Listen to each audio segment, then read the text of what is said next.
A big item that's in the news today is the new USTR Port Fee Program. And I think there's a lot of questions around it, and I wanted to do a quick video just talk a little bit about it. One, explain what it is, explain who's getting impacted, and really finally focusing on what is the impact to you as an importer.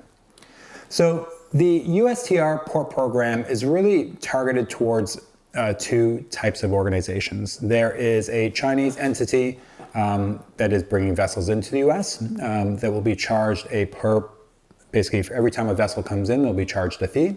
And then there's also ocean carriers that are operating a Chinese manufactured vessel that will also be charged a fee. The fee is then applied to a maximum of 5 voyages per year, and it must be paid prior to entry of the vessel into the United States. The expectation is that overall the industry will pay about $3 billion to the US government for this, and the fees will be paid directly to the US.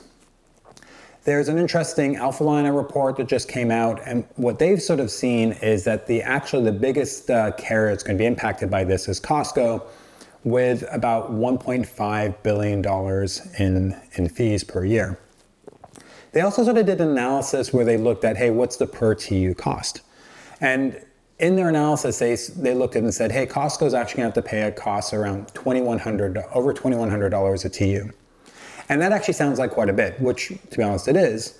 But that number is also a little bit misleading. That number is really based on what you would call a nominal TU. It doesn't really factor in throughput and everything else. And if we really dig into it from an actual vessel level, so if you're bringing in a vessel, a Chinese manufactured vessel, the cost is actually probably more around $400 to $500 a TU, which is still quite a bit of money. If you are a Chinese operator that doesn't necessarily have a Chinese operated vessel, but you are a Chinese organization or entity, as they refer to it, that cost is a little bit lower at around $120 to $150 a TU. So the question then comes up, well, all right, we've got these additional fees, who's going to pay them? What is going to be the impact to me as an importer? And so far what carriers have actually come out and said is that, hey, we will not be passing along these fees. We will not add them in. And that, to be honest, is understandable because at the end of the day, this market is very much driven by supply and demand. And so really their ability to increase pricing really comes down to, is demand greater than supply?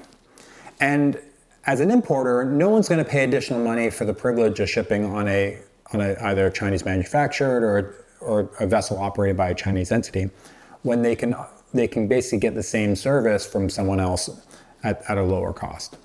So as much as carriers have said, hey, we're not going to pass it on, the reality is they're not doing this because the market won't allow them to. But what I do anticipate, though, is that carriers will start to reevaluate the US market when the rates get low. And we're currently in one of those markets where demand is less than supply, and we're seeing rates under pressure.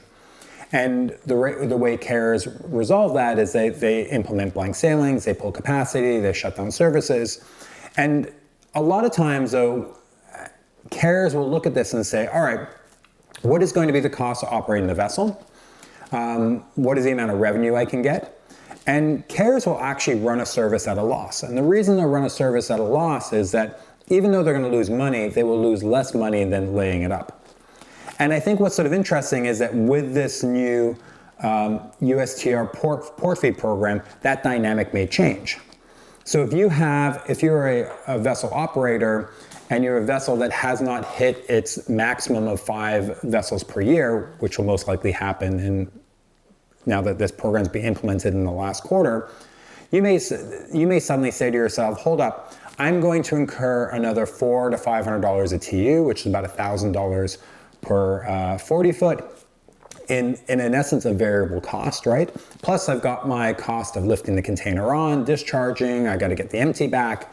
And carriers may look at this and say, hey, actually the economics don't make sense. I'm actually going to lose even more. And so what we may see is that we may see carriers pulling capacity out faster than they would otherwise. And that in turn will then put further pressure on the market, which would potentially lead to either poorer service, more irregular services, more blank sailings, which could then put pressure on the overall supply-demand balance and therefore push rates up. The other thing that might happen is that those carriers that are operating these vessels that will incur the higher costs will then potentially try and put them on other trades. So you may see more capacity going into the PNW or Canadian PNW, like Vancouver, Prince Rupert, or potentially even Mexico, as carriers try to avoid having those fees. I mean, what we have seen also, I should add, is that we have already seen carriers sort of rebalance their global ocean services, where they're putting those Chinese manufactured vessels into other global trades. And they're really trying to limit how many they have here.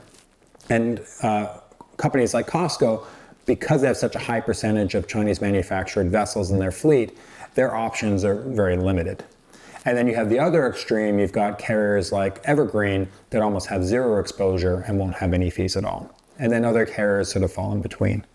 So it's going to create some interesting discussions, dynamics. I mean, we may also see some different behavior in terms of how alliances work, maybe different vessel sharing agreements or vessel swaps between carriers in order to manage all this. So I think overall, the key takeaway here is that there won't be any initial direct cost from this program to you as an importer, but what we will see is a potentially hidden cost of it as carriers behave a little bit differently. They pull capacity out of the US market faster and sooner, and therefore constricting supply faster, which would then push rates up and potentially lead to a lower quality service. We'd love to hear your thoughts. If you agree or disagree, please share, and we'd be happy to talk to you more about it. Thank you very much.